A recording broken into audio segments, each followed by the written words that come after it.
निरोगी राहण्यासाठी भरपूर पाणी पिणे आवश्यक आहे. विशेषतः उन्हाळ्यात शरीरात पाण्याची कमतरता भासू नये.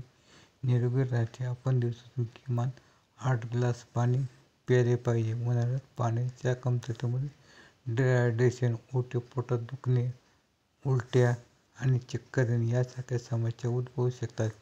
अशा परिस्थितीत दिवसभर पाणी पिणे आवश्यक आहे. तितकेच पाणी पिण्याची योग्य पद्धत जाणून घेणे देखील आवश्यक आहे. तुमच्या आरोग्यासाठी हानिकारक ठरू शकते.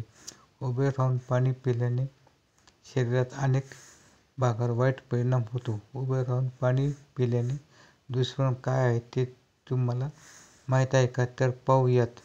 उभे राहून पाणी पिल्यास तुमच्या किडनीवर परिणाम होतो. अशा प्रकारे पाणी फिल्टर न होता पोटात जाते. यामुळे मूत्राशयात अशुद्धता जमा होते. त्यामुळे किडनी खराब होते.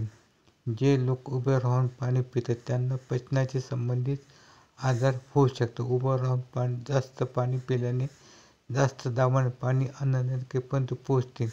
त्यामुळे अनेक वेळा पोटदुखीची समस्या सुरू होते. तसेच उभे राहून पाणी पिल्याने ॲसिड बाहेर पडू शकत नाही. अशा परिस्थितीत शरीरात ॲसिडची पातळी वाढते. कधीकधी पोटदुखी आणि इतर समस्या उद्भवतात.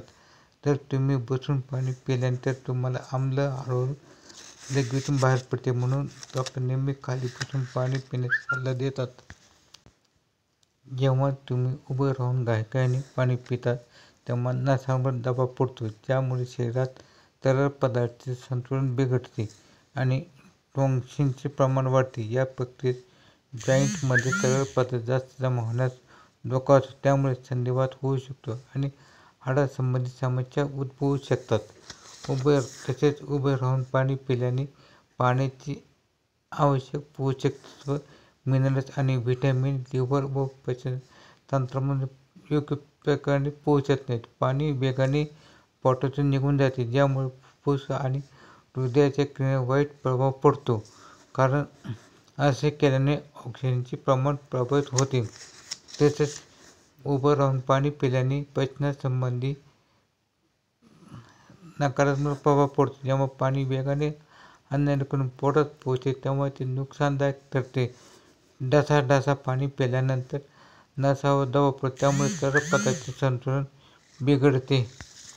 अशा आरोग्याच्या अनेक समस्या निर्माण होऊ शकतात. त्यामुळे आपण नेहमी बसून पाणी पिले पाहिजे.